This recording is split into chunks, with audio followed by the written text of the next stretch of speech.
Head down, bum up, move faster, squeeze more in, more meetings, more actions, more leading, more listening, more agendas, more milestones, more KPIs. Sound familiar? We're drowning in a sea of doing, waging unwinnable battles to pack more and more work into less and less time. At what cost? For what purpose? It's a direct path to overwhelm and burnout, says my guest today.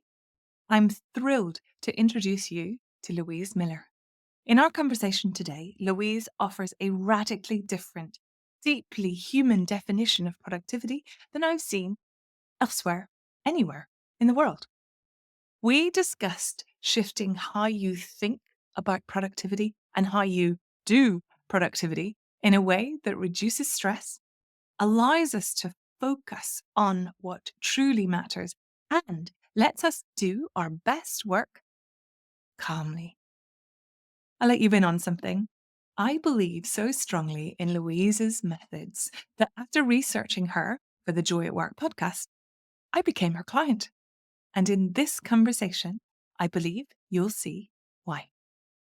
If you're someone who loves achieving great things, but feels like you sometimes sacrifice too much along the way, this episode is tailor-made for you. Let's dive in. Louise, what's the problem with how most people define productivity? So I think if you asked most people to define productivity, what they would say is that it's about doing more in less time, which seems on the surface of it reasonable. But to me, I find that definition quite stressful because it feels like we're just trying to cram in more and more doing. It feels like we're in this kind of constant battle with time, which we're never going to win. Time is going to keep marching on. So this whole do more in less time thing, to me, implies the idea of speeding up, working harder, hustling, all of which will eventually lead you to a place of burnout and potentially doing all the things running in the wrong direction. So my personal experience of that back when I was working as a team leader in an office environment in higher education many years ago, I was working myself into the ground, doing all of the things. I was that if you need something doing, give it to a busy person. Yep. And eventually I had this real light bulb moment where really clearly in my head, I just heard this voice saying, Louise, why are you always rushing to get everything done? And in that moment, I kind of realized that nobody at any point was going to tell me that I had finished and that I could now chill out and rest. And that was a real light bulb moment. That marked a massive shift in how I'm living my life. I won't go into that now, but what I realized eventually through all the exploration that kind of followed that moment was that this definition of productivity around doing more in less time is really damaging. It's what led to me being signed off work with work-related stress and anxiety. But because productivity is my jam and it's what I can help people with, I knew that I really wanted to be helping people with that, but in a way that felt in integrity with me, my values, and with not leading people down a path to burnout. So I've come up with a new definition. Do you want to hear my new definition? I'm desperate to know it. So to me now, with all the work that I do, productivity is about doing what's important as efficiently as possible to create space for what you love. And the key in there is doing what's important, not doing all the things, and creating space. So we're not doing the doing just to do more doing. We're doing what needs to be done and what's important so we can create some space for ourselves. And that requires us to slow down. It's all about being intentional. And it's, as I said, all about getting the right things done. Ooh, I love that definition. So help me, please, because in my work, on a daily basis, and actually in my life as well, friends, etc., I see too many people doing exactly what you've just said, running fast, seemingly impossible workloads that they feel they just can't slow down to even just figure out what's important. What do you say to those people? The first thing I say is that I get it. I can completely understand why people feel that way because That's the society and the culture that we live in, unfortunately. We're all programmed to think that we have to get everything done before we're allowed to stop and before we're allowed to rest. From a very early age, you have to have finished your homework before you're allowed to go out and play. And in an office environment, I used to feel if there was a massive deadline and everyone was really busy and I was seen to go and get a coffee or go out for a walk, what on earth will people think? Mhm. So we've got this programming that is Slacker. ingrained. Yeah, exactly.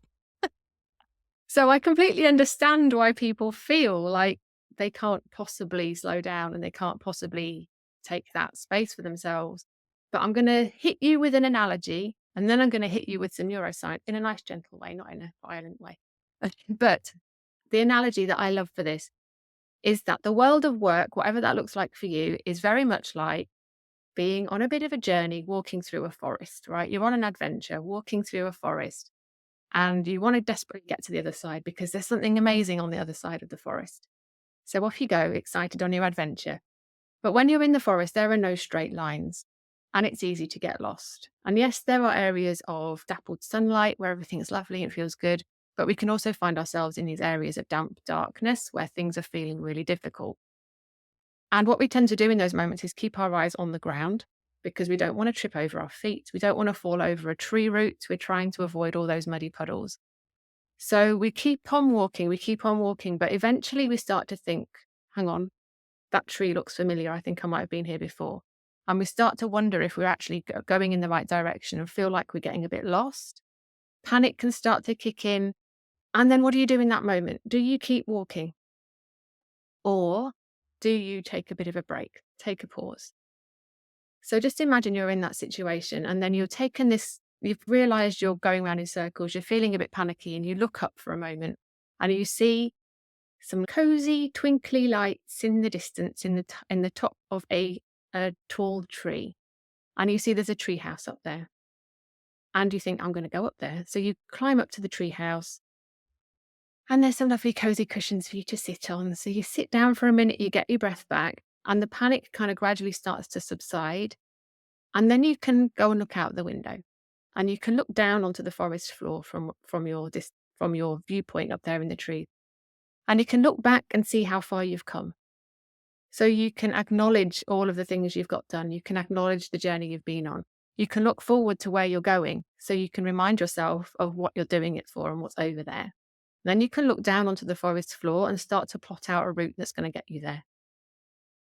So that when you do climb back down onto the forest floor, you're able to continue on that journey, continue on that adventure, but feeling much more purposeful, feeling like you're moving in the right direction with a bit of a plan as to how you're going to get to where you're going.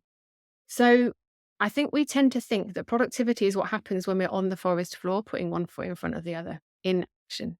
Yeah. However, what was the most productive thing that we just did in that scenario? It was taking that time to go up to the treehouse, taking that pause so that we can get our bearings, check in with ourselves, make a plan, and then move forward from there. So I hope that makes sense as a It little makes analogy. complete sense. It makes Yeah. complete sense. I love that analogy. Yeah. Shall I throw the neuroscience in as well, just in case people are still thinking, yeah, but really? Go on, throw it in. I'll do it quickly. So we all have executive function, which is the set of cognitive processes that allow us to plan, prioritize, focus our attention, and juggle multiple things at once. What I didn't realize until quite recently is that there are actually two neural pathways that underlie those systems. We've got a hot executive function system, which is what's happening when our emotions are high and we're in the heat of the moment. And then there's the cool executive function, which is in charge when things feel calm and the stakes are a little bit lower. And it's probably not surprising to learn that most people don't make logical decisions or problem solve very well when their hot executive function is dominant.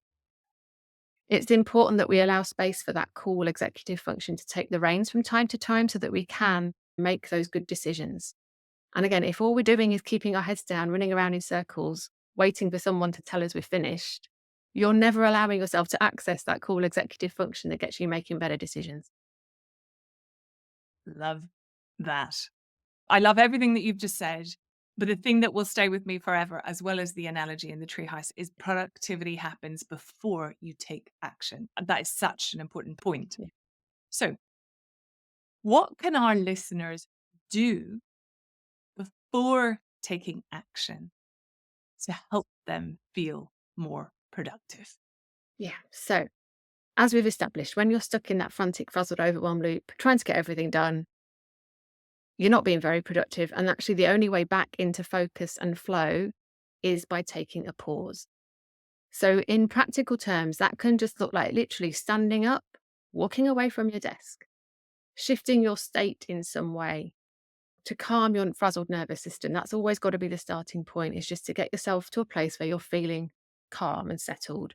And then from that place of pause, you get to reflect. So we can then start to look back, like we just did in the treehouse, look at where you've been, celebrate your wins. Notice those moments of joy that you've been experiencing. Notice the lessons. Notice all of that good stuff. Check in with how you're feeling and think about what you're ready for next. And once you've taken that pause and then you've taken a moment to reflect, then you get to make a choice. So you get to choose, what are you going to do next? What's your next move? What direction are you going to go in? What actions are you going to take to move you forward? And then we can take action. So I have this thing called the progress cycle, which is pause, reflect, choose, then act, and then finish what you start and keep going around in that cycle. So there's so many different ways of looking at this. You can build that in as a kind of micro moment in your day. So once we've finished recording this conversation, you and I could both take a pause, reflect for a minute and go, now what are we going to do? And then make a choice, which will hopefully prevent us from just reaching for our phones and doing some mindless scrolling, because we've taken the pause, we've reflected, and we've made a choice. So you can do it in a really small way in the moment, several times throughout your day. You can also do it in a bigger way in terms of planning for your week, planning for your month. Taking this pause, reflect, and then make a choice about what you're going to be working on. And that is the thing that's going to make you productive, so that when you are taking action, you're taking action on the right things. If you enjoyed this, you might also enjoy my Life Satisfaction Assessment. It's a 30-minute program where I guide you through a deep dive into 10 areas of your life to assess what's bringing you joy and what's bringing you down. I call it Derailed. It's a fabulous place to begin a Joy at Work redesign.